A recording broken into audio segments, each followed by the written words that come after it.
Let's talk brands and prices in notebooks today. I think you're going to be downright surprised by what I'm going to say today. Thank you for joining Journaling with Steve for this fifth installment of my six-part series on choosing a notebook. Brands and prices is today. We're going to blaze through 4 points today.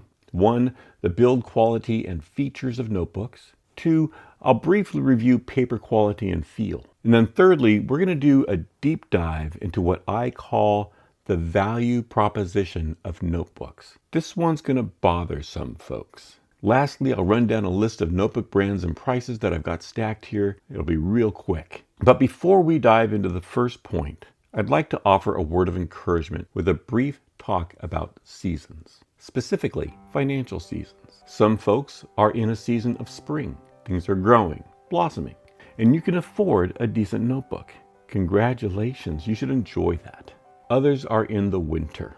Things are bleak, really tight financially. And the thought of purchasing a new notebook, even if it was $5 or $10, is a hard thing to consider. Can I talk to you for a moment? I've been in that season of winter more times than I care to remember. I know what it's like. And I want to offer you some encouragement. First of all, don't let finances stop you from journaling. Get creative. I have 4 ideas that I have acted on, and I know that they work, to get a free notebook. Number 1, start by looking around your dwelling. There's a good chance that there's a notebook lying around that nobody's using. Even if it's partially used, you could cut a few pages out or tear a few pages out and still get started. Secondly, ask friends or family if they've got a notebook that they'd be willing to give you. Many people get notebooks for gifts and they never use them, or they use them once or twice and then quit. If that seems a little too intimidating or embarrassing to try, then the third option is to seek out a convention in your area. And it doesn't even matter what kind. It could be on caring for pets, knitting, cars, tech, writing, real estate, tools. There's always a convention going on. Stroll on in, tour around, and look at vendors' promotional items. You will find someone who's giving away a notebook, and you'll certainly find plenty of pens. Fourthly, and this is related but different, lots of local businesses, colleges and universities, banks, real estate offices, women's resource centers, and other nonprofits routinely give away notebooks as promotional items. So don't let your financial situation discourage you or hold you back from journaling. You know, chances are that the very act of journaling will help you discover new ways of earning extra income so that you can afford a notebook in the future. You might even get out of that winter season. But if not, having a journal can be a welcome companion during the winter. Okay, thanks y'all for letting me get that off my chest. Now let's go ahead and dive into the first point of the day,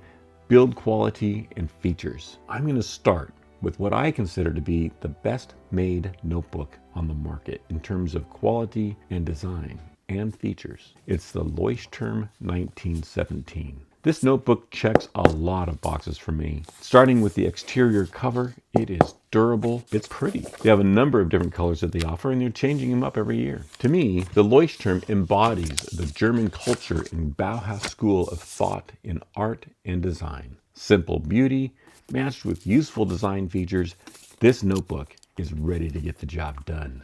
They offer 4 qualities of paper, as well as all 4 formats. So you've got blank, dock grid, lined, and graph papers. Plus, they've got 80 GSM, 100 GSM, 120 GSM, and even 150 GSM. Plus, they've got a whopping 6 different notebook sizes: A7, A6, B6, A5, B5, and A4 Plus. This is the A5, which dominates the market, deservedly so. It is available in 80 GSM, 120 GSM, and even a waterproof version with 150 GSM paper. The one and only complaint I have for this notebook, and it's a slight complaint, is that the 80 GSM paper ghosts a little heavily for my liking with certain inks and nib sizes for fountain pens. And that's okay. I can manage it by using fine nibs and lighter colored inks.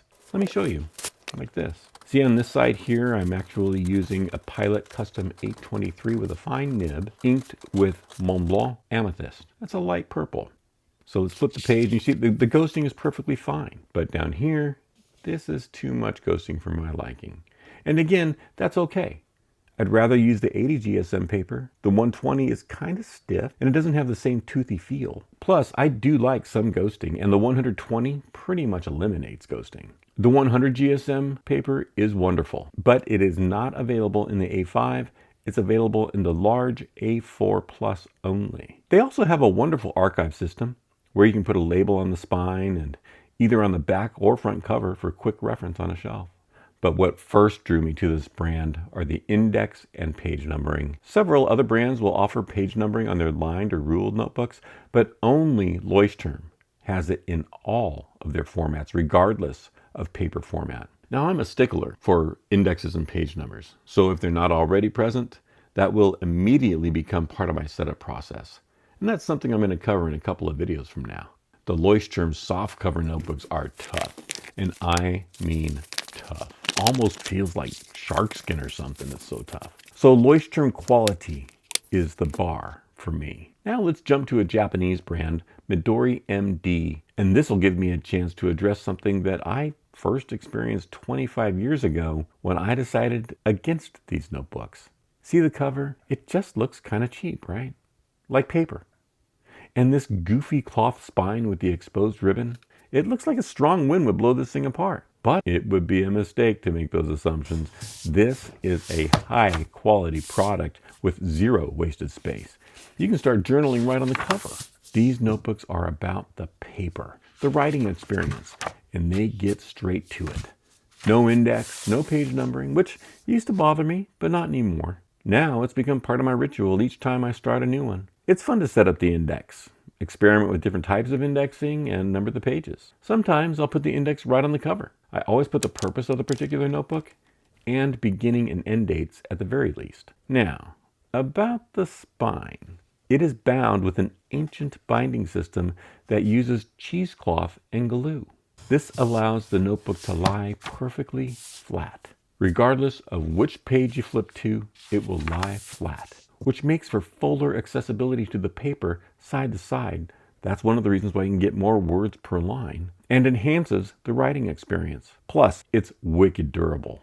So those are the two primary types of bindings and construction of notebooks that you're going to run into. And for the Leuchtturm and Midori MD brands, they are excellent. Secondly, I want to touch briefly on quality and feel of paper. The other day, I mentioned that I like both toothy and smooth writing paper. Now, note that I said like, not necessarily enjoy. I adore and enjoy toothy papers. It feels great, lets me have more control over the pen. It even helps me create and think. But I like smooth paper too, and here's why. I have advanced CMC arthritis in my thumbs, plus osteoarthritis throughout both hands, and rheumatoid arthritis in about 40% of my hand joints. There are times when the writing is so painful that I have to stop. Except, and I discovered this quite by accident, Rhodia, Clairefontaine, and Nemassani papers allow me to more or less guide the pen. I don't have to grip it. A wet nib with a good performing ink allows me to continue writing. It's like the paper actually helps me write. So that's why I like it. Combined with that, there are certain pens that I don't pick up unless I have to. So I don't enjoy them, but I like them. Does that make sense? My favorite toothy paper today is Midori MD because it gives great feedback and ghosts just the way I like it. My second favorite is the Leuchtturm 1917 80 GSM. It's a wonderful feeling paper, and I can manage the ghosting. I've prepared a future video in which I'll talk more about the way certain papers feel under fountain pen nibs and how it relates to culture. I think it's a really fun little traipse into imaginings, but I'm going to leave that for another time because our third point today is going to take a few minutes. Now, some of you are going to think that I'm geeking out, but stick with me. I think you're going to be downright surprised by what I'm about to reveal. And again, some of us can afford whatever notebooks we want. Others are looking for free notebooks. Still others yet are looking for value. We're pinching pennies. We're trying to get the most bang for our buck. So I ask you, what is your notebook costing you? The sticker price? You know, you can pay $40,000 for a new Honda or $40,000 for a used Jaguar. which is going to cost you more? The Jag, right? By the time you pay for insurance and fuel and maintenance and repairs, the Jag is going to cost you more. Where's he going with this? I have no idea. I submit to you that there is only one way to answer this question, and that is to calculate how much the per word cost is for your notebook purchase. And it's not very hard. I'm going to rattle off the formula and then I'll show you how to do it. So the first thing you do is to come up with an average word count per line. Using my Leuchtturm A5, I'm going to look at 10 lines, get the total word count divided by 10. Then you take that number and you multiply it times the words per page, get that total. You get the total words per page, and multiply that times the total number of pages in the notebook, and you get that total. That's your total words per notebook. Then you would take the price of the notebook and divide it by the total words per notebook to arrive at a per word cost. Now let me show you how the formula actually works out real time using my Leuchtturm A5. I average 7 words per line in my Leuchtturm. There are 31 lines per page, so 7 words per line times 31 lines per page is 217 words per page. 217 words per page times 251 pages equals 54,467 words. The retail price is $25.50. I divide that by 54,467 words, and I arrive at a price of 0.0005 cents per word. Now, this is my benchmark. I am unwilling to pay more than 0.0005 cents per word for any notebook. It really helps me make my notebook purchasing decisions. Now let's compare that with the ever popular Rhodia Web Notebook, which retails for $23.85. That's less than the Leuchtturm, right? Well, let's break it down. For whatever reason, I actually average 8 words per line in my Rhodia. So 8 words per line times 27 lines per page equals 216 words per page. 216 words per page times 192 pages is 41,472 words. I divide the $23.85 price by the 41,472 words and get 0.0006 cents per word. And that's being generous, because Rhodia doesn't have an index or numbered pages, so I'm going to lose a few pages to indexing. But even with that generous allowance, we can see that the Rhodia Web Notebook will actually cost 16.67% more than a Leuchtturm. Here's something interesting to consider. Can I increase the value within the Leuchtturm line? Sure, by going with graph paper. In a graph paper notebook, still an A5, I can fit 9 words per line, and there are 37 lines per page. 9 times 37 is 333. So I've got 333 words per page times 251 pages. That equals 83,583 words. Dividing the retail price of $25.50 by 83,583, that's 0.0003 cents per word, which is a 40% savings, folks. Using the same brand, same A5 size notebook, but shifting to graph paper.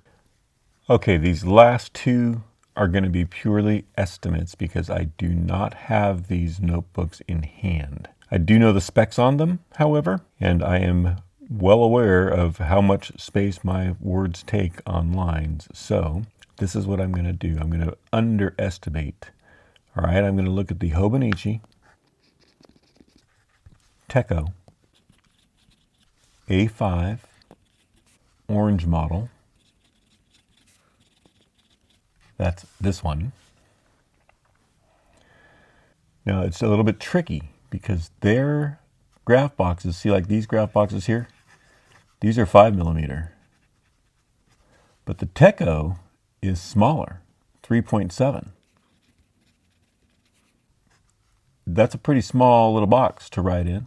They have 57 lines per page. So rather than count 1, I'm going to count 2. So let's say that we're going to use 2 lines. This is how I'm going to make this calculation. You understand? And I am going to go with 9 words per line times 28 lines. I'm going to cut it in half basically and round down. It's 28 and a half. I'm going to round down to 28. So 9 times 28 is 252 words per page. 252 words per page times 288 pages equals 72,576. 2450 divided by 72,576 is 0.0003 cents per word. Again, 40% less than Leuchtturm. And then the last one we'll run on, and again, this is going to be an estimate, is the Nanami 7 Seas, which has 49 lines per page. Usually when I get to that size, I'm fitting about 13 words per line. I'm going to go with 8, just to be very gracious.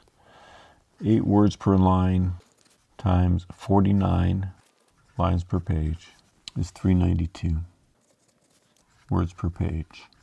392 times 480 pages is 188,160 total words in the notebook.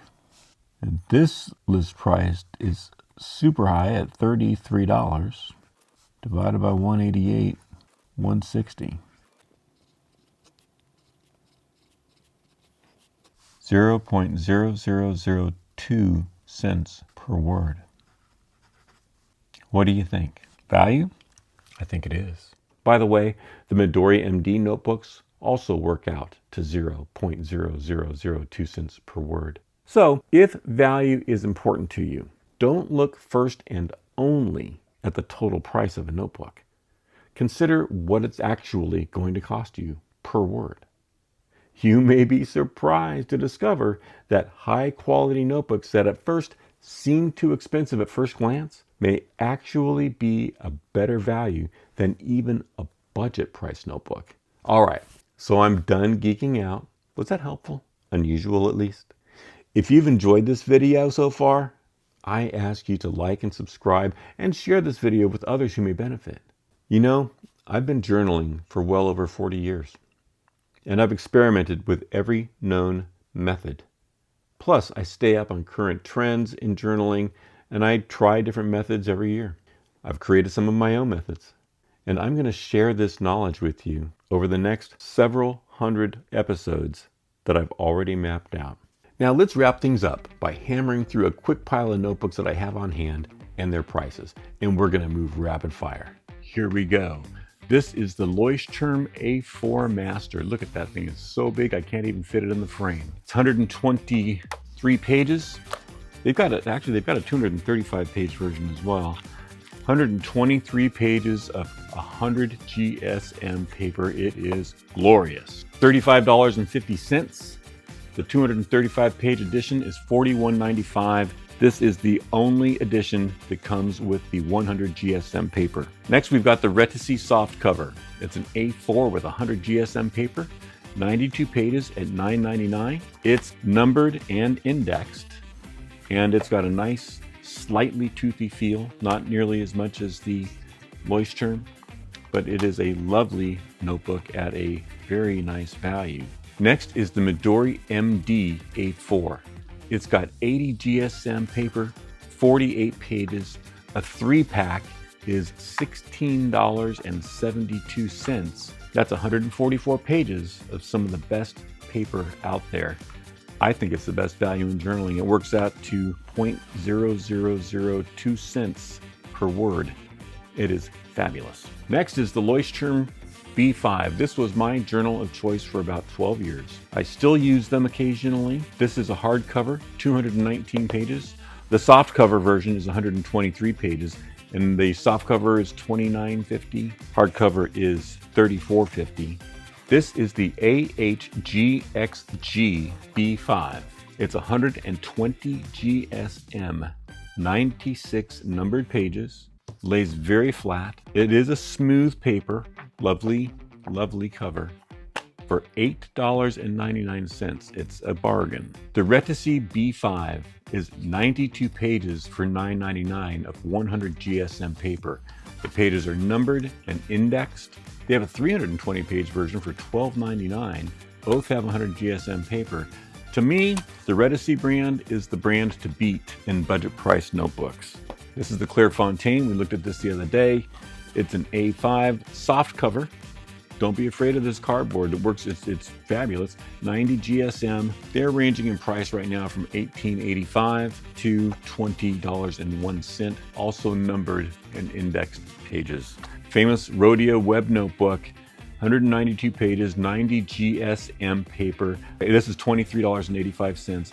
And you can get the same paper in their composition notebook for $9.95, which is 160 pages. This is the Taja, T-A-J-A, $5.99 for 140 pages of 120 GSM paper. That's about as cheap as you can get into a notebook. And here's my own favorite when it comes to paper. Midori MD in the A5, 192 pages, 80 GSM, toothy, 10 to $13. And here is the legendary Leuchtturm A5. This particular one is a 203-page, 120 GSM model for $28.95. The 80 GSM model, which is the kind of the standard of the industry, you'll find for $25.50 to $28. The Bullet Journal edition, which comes with 120 GSM paper, is $31.50. This is the Leuchtturm B6. Very handy size. I've mentioned that I call this my nightstand notebook. I always have one that is ruled and blank bedside, and they're $25.95. I'm going to say something about that in a second here. And lastly, and most importantly, this is the most important notebook you can own. It is an A6. Now, this is a Leuchtturm, so it's got that super tough, soft cover, which I'm always going to use a soft cover on the pocket version for sure. I'm in a bit of a jam now because the last time I purchased these, I picked up 10 of them on sale for $5 each. Now I'm to the last few pages of one and they're $17.50. And I'm just not sure that I'm willing to spend $17.50 on a pocket notebook. I've got some others that I've been trying. I got this Lockbee, but I'm just not happy with it after having carried this Leuchtturm for so many years. I'm probably going to end up buying it. I'm hoping that I can make it until March. So here's the deal on Leuchtturm. I want to give you this hot tip. And a lot of you who are in Europe already know this. Every year, Leuchtturm sells the colors that they're retiring at a very deep discount.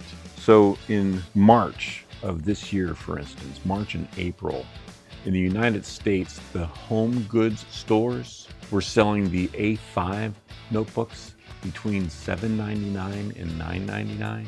I picked up that enormous A4 Plus Master for $13.95. That's nearly a $40 notebook. So, you know, if they come out on sale again, I'll be super pleased. They didn't actually have any of the pocket notebooks on sale. Thanks again for joining me on this video. In my next video, I'm going to look at the surprising benefits of spiral-bound notebooks, and you may well be surprised. I sure was. Stay tuned.